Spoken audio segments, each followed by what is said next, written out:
안녕하세요. 유라TV 김유라입니다.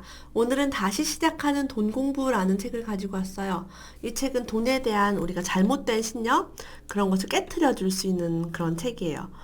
돈은 물론 인생까지 풍요롭게 만들어주는 머니 클리닉, 그리고 당신이 가진 돈에 대한 낡은 생각을 다시 써라. 이런 맥락을 가지고 있어요. 일본에 있는 생활경제 저널리스트이자 파이낸셜 플래너예요. NHK에서 뉴스 정보 방송도 담당을 했고요. 출판, 강연, 개인 컨설팅 통해서 재무 관련된 정보를 전달하는 그런 작가가 쓴 책입니다. 되게 좀 특이한 어떤 종류의 돈에 관련된 책이라 한 번쯤 읽어보면 좋을 그런 책이에요. 우리의 마음에 대한, 돈에 대한 마음에 대한 상태를 좀 알 수 있는 책입니다. 한번 읽어볼까요? 머니 클리닉이라는 세미나였는데 다음과 같은 사람에게 적합하다고 적혀 있었다. 열심히 일하는데 돈이 모이지 않는다. 돈이 풍족하지 않다고 느낀다. 돈을 버는 것은 어렵다. 돈을 벌기 위해서는 죽어라 일하지 않으면 안 된다. 내면의 고정관념이 나를 제한하고 있다고 느낀다. 돈을 갖고 있으면 왠지 모르게 죄책감이 든다. 자신이 가치 없는 사람이라고 느껴질 때가 있다. 돈은 나에게 어울리지 않는 것이다. 돈은 모든 악의 근원이다. 내 가치를 더욱 높이고 싶다. 비즈니스에서 좋은 결과를 내고 싶다. 꿈과 목표를 실현하기 어렵다. 돈에 대해 부정적인 이미지를 갖고 있다. 눈을 감아보자. 지금부터 몇 가지 숫자를 들어보겠다. 만약 그 중에 자신의 연수입과 관계가 없다고 느껴지는 금액이 있다면 그것을 기억해두자. 그럼 시작하겠다. 자, 여러분 눈 감아보세요. 제가 몇 가지 숫자 한번 불러볼게요. 3천만 원, 5천만 원, 1억, 2억, 3억, 5억, 10억. 자, 자신과는 상관없다고 느낀 금액이 있나요? 만약에 당신이 1억부터 상관이 없다고 생각했다면 왜 그렇게 생각한 걸까요? 살면서 누군가에게 너는 연봉 1억밖에 못 벌 거야 라고 말한 적이 있었어요? 부모님이나 선생님에게 그런 이야기를 들은 적이 있나요? 그렇게 말한 사람이 아무도 없다면 누가 언제 그렇게 정한 것일까요? 자, 보세요. 지금 이렇게 3천만 원, 5천만 원, 1억 이렇게 눈을 감고 들었을 때 저거를 1년에 어떻게 벌지? 라고 생각하는 금액이 아마 있을 거예요. 그것을 정한 사람은 바로 당신이라는 거예요. 예를 들면 이런 식으로 경기가 좋지 않으니까, 나는 중소기업에 다니니까, 정직원이 아니니까 등등 여러 가지 이유를 대면서 자신은 많은 돈을 벌 수 없다고 생각하는 거죠. 하지만 그것은 보편적인 사실이 아닙니다.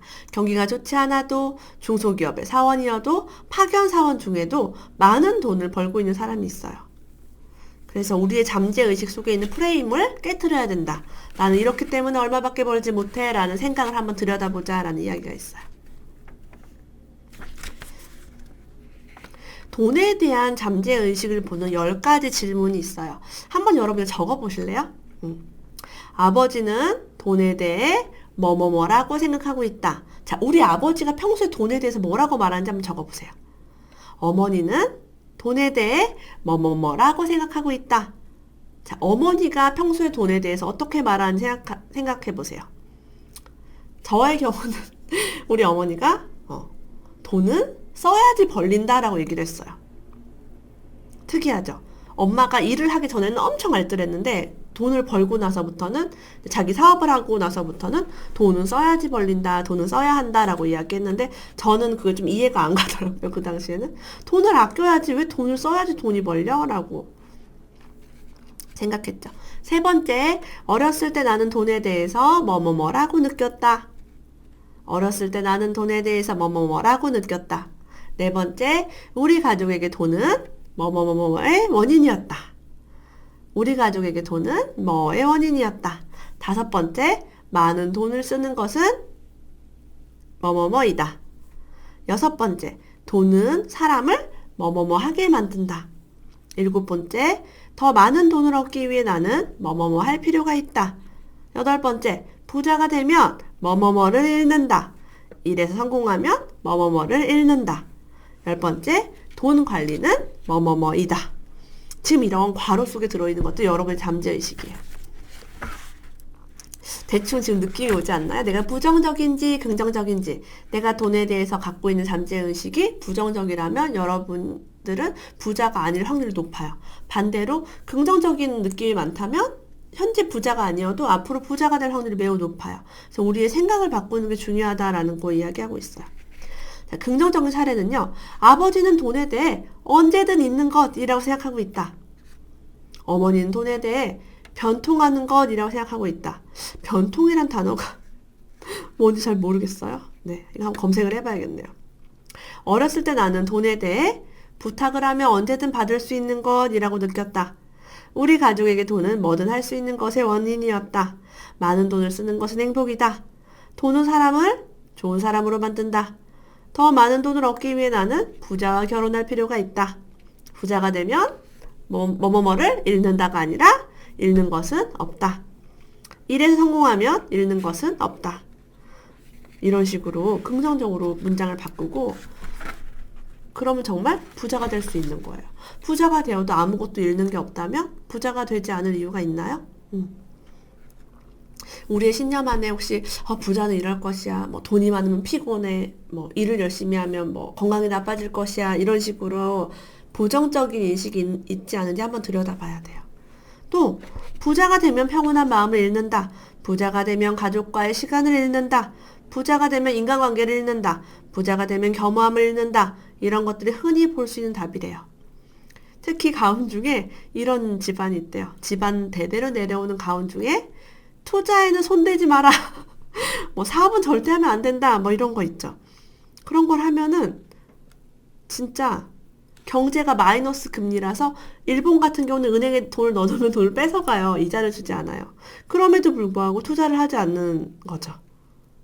그렇게 된대요. 그런 가훈 때문에 반대로 부모가 일상적으로 투자를 하고 있는 가정에서 자란 사람은 주식이나 부동산을 자산으로 운영하는 것을 당연하게 여긴대요. 그래서 이런 신념이 우리 부모로부터 내려온 신념이 중요하다라고 이야기하고 있어요. 우리가 아이한테 어떤 말을 해야 되는지 알겠죠. 돈에 대해서 나쁘게 말할수록 이 아이가 평생 가난하게 살 확률이 높아요. 그래서 우리가 아이에게 돈을 물려주고 안 물려주고가 그 아이 부를 결정하는 게 아니라 우리의 말과 신념과 의식이 중요하다. 그래서 엄마가 아이에게 돈에 대한 어떤 긍정적인 에너지를 심어주는지가 더 중요하다는 거예요. 이 책을 쓰신 저자분도요. 수입은 일하는 시간을 비례한다 라는 신념을 가지고 있었대요. 자, 이 방정식을 뒤집어 봤을 때 일을 중단하면 나는 가난해진다 라는 거예요. 자, 일을 전혀 하지 않으면 수입이 빵원이 돼야 되는 거죠. 이 강박관념 덕분에 나는 오랜 세월 동안 충분히 쉬지도 인생을 즐기지도 못했다. 쉬지 않고 일만 계속하면 피폐해진 삶이 기다리고 있을 뿐이다. 그래서 지금은요, 이렇게 깨달았대요. 가급적 일하는 시간을 줄이고 즐기면서 회사의 이익을 늘리는 방법을 궁리하자. 이거를 깨닫기 전에는 열심히 일해야만, 쉬지 않고 일해야만 돈을 버는 거였어요. 심지어는 이분은 회사 대표세요. 근데도 쉬지 않고 일을 하는 말도 안 되는 거죠. 자, 돈에 대해서 관념을 정리하는 어떤 표가 있어요. 한번 우리 시간 되시면 적어보시겠어요? 아버지는 돈의 관념이 뭐가 있었는지 한번 적어보세요. 뭐 빚을 내면 안 된다, 주식은 하면 안 돼, 뭐 이런 거 있을 수 있어요. 자, 어머니는 돈에 대한 관념. 무조건 저축해야 돼, 무조건 아껴 써야 돼, 이럴 수도 있어요. 아니면 뭐 옷은 좋은 거 사야 해, 뭐 가전제품은 제일 좋은 걸로 해야 해, 경조사비는 아끼지 말아야 해, 이런 것도 돈에 대한 관념이죠. 그리고 가족 내에서의 금전 규칙과 인상적인 에피소드. 우리 가족은 돈을 어떻게 써야만 했는지, 그런 것들. 그리고 부모님으로부터 물려받은 돈에 대한 관념. 그리고 잠재의식에 숨어있는 돈에 대한 신념. 나는 그럼 내 안에 어떤 의식이 있는가, 이런 걸 다 비교해 볼 수 있어요. 근데 신기하게도 부모님이랑 비슷할 확률이 높다는 거죠. 이거를 깨려면 정말 이런 책들을 많이 읽고 많이 연구하고, 내가 왜 이런 생각을 가지고 있지? 라고 많이 연구한 사람이 아니면 부모님의 신념을 그대로 이어받을 확률이 높아요. 만약에 우리가 좋은 신념을 가지고 있지 않다면 지금 신념을 가진 채로 이 연장선상에 있는 미래를 상상해 본다면 5년 후, 10년 후 어떨까요? 60세가 된 당신은 어디에서 누구와 어떤 생활을 하고 있을까요? 근데 이분은 나이가 들어서 기력도 체력도 쇠약해지는데 그럼에도 불구하고 일을 쉬는 것이 두려워 밤낮도 주말도 없이 계속 일만 하는 모습이었대요.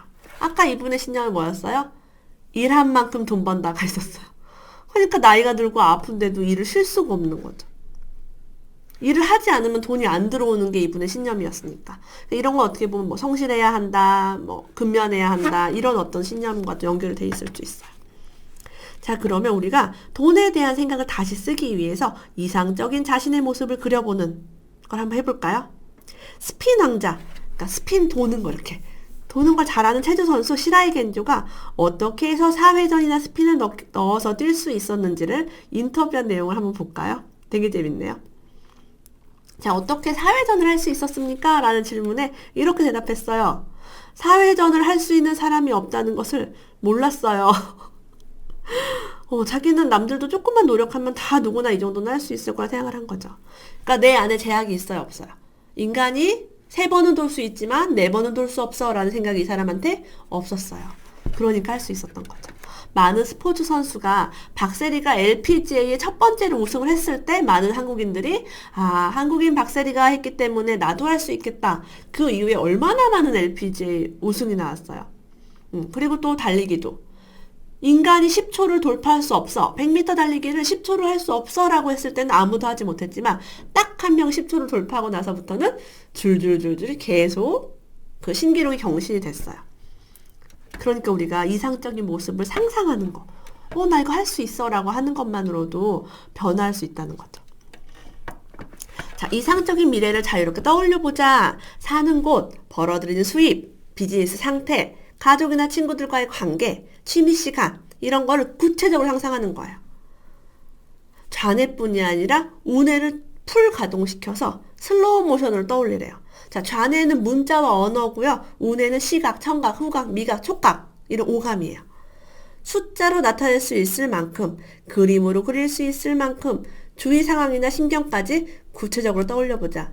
나는 취미 시간을 하루에 몇 시간을 가질 거야. 내 친구들을 만나서 무엇을 할 거야. 어디에서 놀 거야. 내 사업은 뭘 얼마씩 들어오는 구조로 만들 거야. 이런 식으로 숫자 정확하게 그럼 상상까지 해서 떠올려보라고 합니다. 이런 것을 감각적으로 느끼라는 거예요. 행복해. 즐거워라고. 새로운 신념을 하루에도 몇 번씩 상기시킴으로써 당연한 것으로 새겨넣는 것도 효과적이다. 예를 들면 놀이가 일이 된다. 어때요? 놀이가 일이 된다. 여러분 들으면서 무슨 놀이가 일이 돼? 일은 되게 고통스럽고 힘든 거 아니야? 라고 생각하시는 분 분명히 있을 수 있어요. 왜냐면 우리가 직장생활을 다 좋아서 하는 게 아니기 때문에. 하지만 내가 놀이가 일이 된다 라는 신념을 가질 수 있다면 우리 삶은 어떻게 될까요? 그래서 우리 생각을 바꾸는 거죠. 이렇게 놀이가 일이 된다. 전 이걸 보면서 제가 정말 갖고 싶은 신념이었어요. 놀면서 돈 벌면 얼마나 좋아요. 그래서 이거를 써놓고요. 수첩에다 넣거나 막 벽에다 붙여놓고 계속 보는 거예요. 그래서 스마트폰이나 컴퓨터 대기 화면에 띄워놓으라고 했어요. 계속 보면서 당연해. 당연하게 내가 이걸 누릴 수 있어 라고 생각하는 거죠. 그리고 아까 나이가 들어가는 것에 대한 신념이 있어요. 우리가 보통 어떤 신념이 있어요? 나이가 들면 몸이 아파. 나이가 들면 늙어. 나이가 들면 쪼글쪼글해져. 나이가 들면 죽게 돼. 라는 어떤 부정적인 신념이 있어요. 늙고 쪼글쪼글해지고 아픈 것은 긍정적인 게 아니에요. 근데 우리가 그걸 당연하게 생각하죠. 자, 당연한 것을 바꿔볼까요? 나는 나이가 들수록 매력이 증가하고 세상이 필요로 하는 사람이 된다. 어때요? 기분 너무 좋지 않아요? 내가 나이가 들수록 매력이 증가하고 세상이 필요로 하는 사람이 된다. 실제로 이 문장은 저한테는 아주 진실한 문장이에요. 제가 어렸을 때는 형편없는 사람이었고 돈도 없었고 이렇게 말도 잘하지 못했고 책도 하나도 안 읽었고 지혜롭지 않았고 인간관계도 너무 부족하게 했어요. 근데 나이가 들수록 책도 읽고 성장을 하게 되고 점점 자산도 늘어나고 매력적인가요? 네, 그렇다고 볼 수 있죠. 세상에 필요로 하는 사람인가요? 네, 예전보다는 10년 전보다는 지금이 훨씬 더 그렇다고 볼 수 있어요. 그럼 우리가 나이가 들수록 연륜이 쌓이고 경험이 쌓이고 지혜가 쌓이는데 그 사람은 정말 세상에 도움되는 사람 맞죠? 그럼 우리가 나이가 들면 부정적인 게 아니라 나 되게 긍정적인 사람이야 라고 생각을 바꿀 수 있어요. 그리고 나이가 들어서 더 건강해지는 사람 되게 많아요. 이제 그런 이야기도 하면 한도 끝도 없죠. 저의 경우는요, 20대보다 지금이 훨씬 더 체력이 좋아요. 신기하죠? 20대 때는 내가 하기 싫은 일만 했으니까. 장기 휴가를 내도 일이 줄어들거나 갑자기 가난해지는 경우는 없다. 실험을 반복함으로써 일을 쉬면 가난해진다라는 방정식이 사실이 아닌 비틀린 신념이었음을 증명된 것이다. 놀고 있어도 일을 할 수 있다는 새로운 신념도 서서히 굳어져 갔다. 자, 여기서 다시 한번 이상적인 미래상을 떠올려보자. 10년 뒤, 20년 뒤, 당신은 어디서 누구와 어떤 생활을 하고 있는가? 어떤 일을 하고 어떤 집에서 살고 무엇을 즐기며 시간을 보내고 있는가? 그림을 그릴 수 있을 만큼 구체적으로 떠올려보자고 했다. 이렇게 신념을 바꾼 다음에 다시 상상하는 거예요. 그런데 이제 이거는 일본의 일입니다. 일본의 과세소득에서 배우자 공제라는 제도가 있어요. 우리도 이제 배우자 공제가 있죠. 배우자 공제는 이제 부양수당이라는 게 있는데 1,030만 원이라는 소득이 넘어가면은 배우자 공제를 받지를 못해요. 그래서 주부들이 1,030만 원 넘지 않도록 일을 한다는 거예요. 내가 일하면 내 남편한테 피해가 간다. 내 남편이 세금을 더 많이 낸다라고 생각을 해요. 그래서 이것도 이분은 신념이다라고 보고 있어요. 보세요. 1,030만 원 이상 벌면 안 돼. 이거 신념 맞죠? 사실은 1,030만 원을 넘게 벌어도 돼라는 신념으로 가면 3천도 벌 수 있고 5천도 벌 수 있고 1억도 벌 수 있어요. 그런데 그 남편의 과세소득 그 배우자 공제가 사실 얼마나 한다고 그거를 지금 세금 아끼자고 여자들이 일을 많이 하고 있지 않다는 거예요. 그걸 지금 이분이 꼬집고 있어요. 더 능력 있고 더 많이 벌 수 있는 사람은 돈을 벌지 않는다. 자, 그럼 돈을 벌기 위한 루트가 4가지가 있다고 설명을 합니다. 자, 뭐가 있을까요? 이상적인 생활을 위해 돈 버는 방법. 첫 번째, 일하는 것. 나의 능력을 최대한 활용해 일을 버는 것이다. 일을 하는 것이다. 두 번째는 투자하는 것. 자신이 가진 자산을 효과적으로 활용해 돈을 일하게 하는 방법이다. 세 번째는 물려받는 것이다. 완전 빵 터졌어요, 여기서. 날 때부터 자산가 집안에서 태어나 대대로 내려온 자산 또는 부모 세대에 쌓은 자산을 상속 등의 형태로 물려받는 경우다. 쉽게 말해 돈을 받는 것이다. 마지막 4번째는 권리를 얻는 것이다. 이것은 예를 들면 책을 써서 인세를 얻거나 발명을 해서 특허 수입을 얻는 등 일정한 권리에 대해 정기적으로 보수를 얻는 방법이다. 이런 방법들이 있어요. 그래서 지금은 인터넷 시대이기 때문에 평범한 회사원이나 주부들도 개인적으로 만든 블로그가 인기를 얻어 책까지 출판하게 되는 경우가 많다. 그런 이야기까지 담겨 있죠. 자, 우리가 그러면 일해서 돈 벌고 투자해서 벌고 물려받아서 또 벌고 권리를 얻어서 저작권이라든가 이런 걸로 또 특허 수입으로 벌 수 있다는 거예요. 어떤 지인 중에는요, 대형 이륜차에 관한 블로그를 개설해서 그런 정보나 장소를 올렸더니 잡지 편집부에서 성과 보수형 광고를 제안했다고 해요. 원고를 이제 쓰게 됐대요. 사실 블로그, 맛집 블로그나 뭐 이런 거 해가지고 광고성 블로그 되게 많아졌죠. 돈을 버는 거예요. 그런 방법으로. 그리고 빵을 좋아하는 주부가 다양한 빵집을 다니면서 방문기를 올렸더니 제과 회사로부터 사회이사 취임을 요청받았다는 사례도 있대요. 근데 요즘은 정말 이런 사례가 많아요. 페토바라고 아시죠? 그 신세계에서 호텔 그 지배인으로 데려온 사람. 이것도 블로그에서 호텔 관련 컨텐츠 계속 올리니까 이 사람 되게 센스 있다 하고서 정용진 신세계 부회장이 채용해서 같이 막 출장 다니고 하잖아요. 그래서 이젠 진짜 블로그를 잘 이용하면 돈을 벌 수 있다라고 나와 있어요. 자, 근데 우리가 어떤 신념이 있냐면 예쁘지 않은 사람은 결혼할 수 없어라는 또 어떤 신념이 있대요. 뭐 아름다운 여성만 결혼할 수 있을 거야 라고 해서 결혼을 포기하는 사람도 있다는 거죠. 근데 외모가 별로 예쁘지 않은 사람이 축복받은 결혼 생활을 하는 경우가 많아요. 내 얘기하는 건가? 네. 미용에 돈을 들이고 화려한 생활을 하는 것이 연인으로는 어떨지 모르겠지만 평생 함께 살 반려자로서는 꺼려지게 될 수도 있다. 이런 얘기를 해요. 막 너무 꾸미고 막 너무 아름답게 하고 막 카드값을 막 과다하게 지출하면서 그렇게 외모를 꾸미는 여성이 있다고 해요. 그래서 이제 이 얘기를 한 거예요. 자, 낭비의 이면에 그 사람의 부정적인 신념이 숨겨있는 전형적인 사례래요. 술자리에서 참석하고 화려하게 차려입는 것도 다 진정한 욕구가 아니다라고 이야기하고 있어요. 바로 자신의 존재를 인정받고 싶다. 누군가에게 사랑받는 존재가 되고 싶다라는 것 때문에 자꾸 어딘가 모임에 나가고 예쁘게 꾸미고 한다는 거예요. 자, 그 욕구를 충분히 치유하고 본연의 내 모습만으로도 충분히 가치 있는 존재다라고 신념을 바꾸면 바람직한 소비를 할 수 있게 된다고 합니다. 바람직한 소비를 하면 당연히 저축액이 늘어나고 돈이 많아지겠죠. 여유롭게 살 수 있어요. 그래서 돈이 없는데 남한테 가난한 걸 보이지 않기 위해서, 내가 못난 걸 보이지 않기 위해서 비싼 차를 막 할부로 끊고 막 옷도 막 백화점에 사 입고 비싼 것만 막 걸치는데 실제 통장을 보면 돈이 없는 사람들, 자존감이 낮은 사람들 중에 그런 사람이 굉장히 많죠. 그리고 SNS에 자꾸 돈 쓰는 거 올리고 자랑하고.